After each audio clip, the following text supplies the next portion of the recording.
मानव मस्तिष्क स्वभाव से अत्यंत संवेदनशील है, विशेष रूप से उस चीज के प्रति जिसे वह सीमित, दुर्लभ या कठिन मानता है। यह मनोवैज्ञानिक तंत्र, जिसकी जड़ें हमारे विकासात्मक इतिहास में हैं, उन लोगों के लिए एक शक्तिशाली उपकरण बन सकता है जो दूसरों के व्यवहार को प्रभावित या नियंत्रित करना चाहते हैं।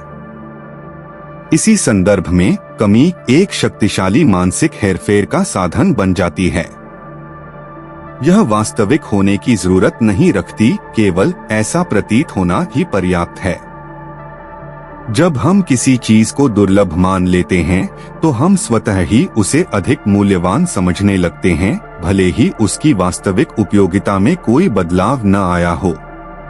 यही धारणा में विकृति कमी को एक प्रभावशाली मनोवैज्ञानिक हथियार बनाती है। कमी मस्तिष्क में तत्कालता की भावना सक्रिय कर देती है। यह हमारे तंत्रिका तंत्र को ऐसे सतर्क अवस्था में डाल देती है जैसे कोई अवसर हमारी आंखों के सामने से फिसलने वाला हो। विकास की दृष्टि से मनुष्य ने यही सीखा था, जब कुछ दुर्लभ या मूल्यवान दिखे तो तुरंत प्रतिक्रिया दो। कभी यह भोजन था, कभी आश्रय, कभी सामाजिक संसाधन। आधुनिक मस्तिष्क में यह प्रतिक्रिया अब भी मौजूद है।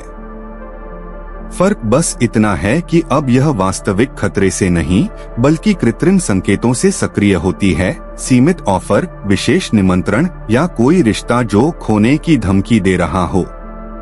विज्ञापन और मार्केटिंग में यह तकनीक लगातार इस्तेमाल होती है।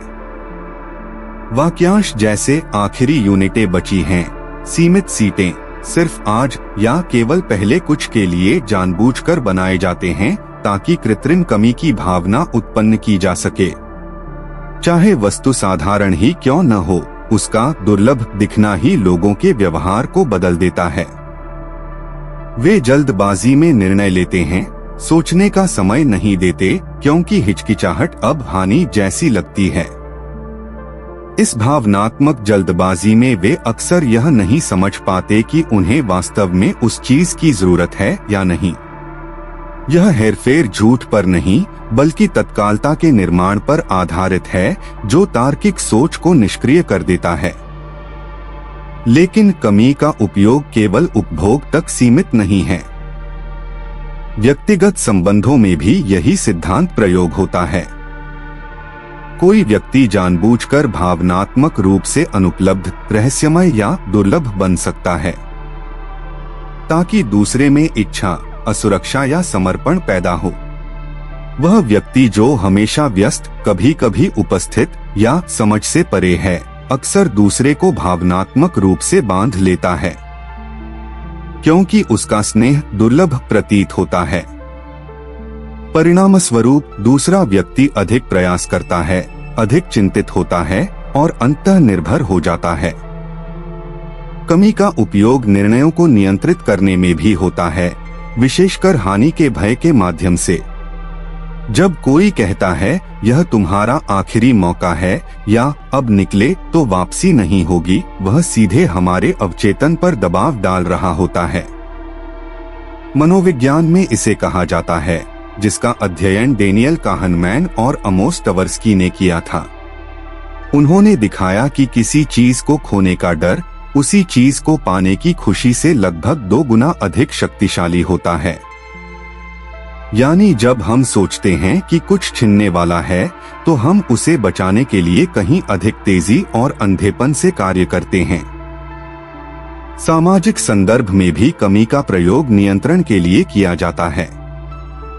कोई नेता जानबूझकर जानकारी, मान्यता या ध्यान को सीमित कर देता है ताकि अनुयायी उसी के इर्द गिर्द प्रतिस्पर्धा करें।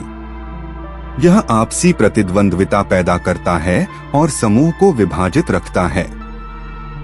सभी ध्यान या पुरस्कार के लिए संघर्ष करते रहते हैं और इस व्यस्तता में प्रश्न पूछने या स्वतंत्र सोचने की क्षमता खो देते हैं। यह तंत्र अक्सर नियंत्रित संगठनों, संप्रदायों, विषाक्त संबंधों और शक्ति प्रधान कंपनियों में देखा जाता है। कमी का प्रयोग मान्यता में भी होता है।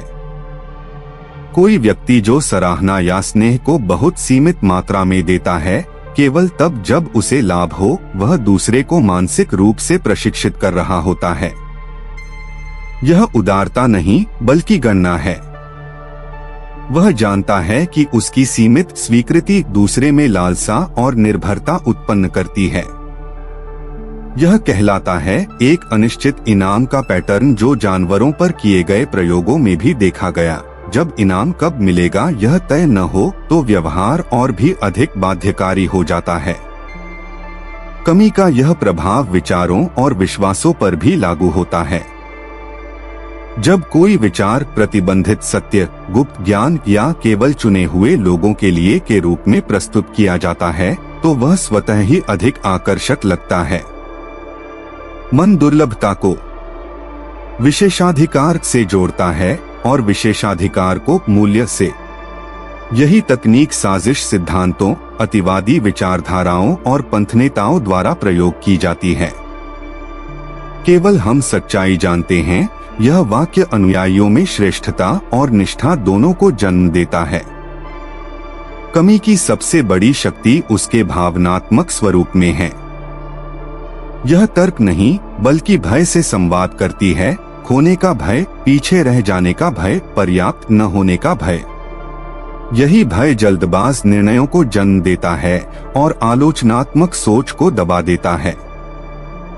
इसलिए यह पहचानना कि कमी कब एक रणनीति के रूप में इस्तेमाल हो रही है, मानसिक स्वतंत्रता के लिए आवश्यक है। यदि आप खुद को जल्दबाजी में निर्णय लेते हुए पाते हैं, यदि आप ध्यान या मान्यता के लिए संघर्ष कर रहे हैं, यदि आपको लगातार कुछ खोने का डर महसूस होता है, तो संभव है कि आप एक कमी आधारित गतिशीलता में हैं। इसका उपचार शुरू होता है ठहराव से। जब तत्कालता का चक्र टूटता है, तर्क वापस लौटता है और तब स्पष्टता आती है। प्रश्न पूछना भी एक हथियार है। यह सीमित क्यों बताया जा रहा है? इस जल्दबाजी से किसे लाभ हो रहा है? अगर मैं अभी इनकार कर दूं तो वास्तव में क्या होगा? ये प्रश्न कमी के जादू को तोड़ते हैं और निर्णय की शक्ति वापस आपके हाथ में लाते हैं। अंततः कमी तभी ताकतवर है जब हम मानते हैं कि हमारा मूल्य या खुशी किसी बाहरी चीज पर निर्भर है। नियंत्रक व्यक्ति इसी विश्वास का उपयोग करता है, क्योंकि जब तक आप किसी और में वह ढूंढते रहेंगे जो आपको खुद में चाहिए, आप असुरक्षित रहेंगे। सच्ची मुक्ति तब शुरू होती है जब हम समझते हैं कि जो वास्तव में मूल्यवान है वह दुर्लभ नहीं होता, वह स्थिर, सच्चा और उपस्थित होता है। पर्दे गिरते हैं, लेकिन खेल जारी रहता है। देखो, चुप रहो, नियंत्रण करो। मन के पर्दों के पीछे वहीं सब कुछ वास्तव में घटता है। अंधकारमय रंगमंच जहां कुछ भी वैसा नहीं होता जैसा दिखता है। यदि इस मंच ने तुम्हें वह दिखाया जो तुमने कभी महसूस नहीं किया था, तो मौन मत रहो, पसंद करो, उनसे साझा करो जो अब भी अंधेरे में हैं, और सदस्य बनो, इससे पहले कि पर्दे हमेशा के लिए गिर जाएं।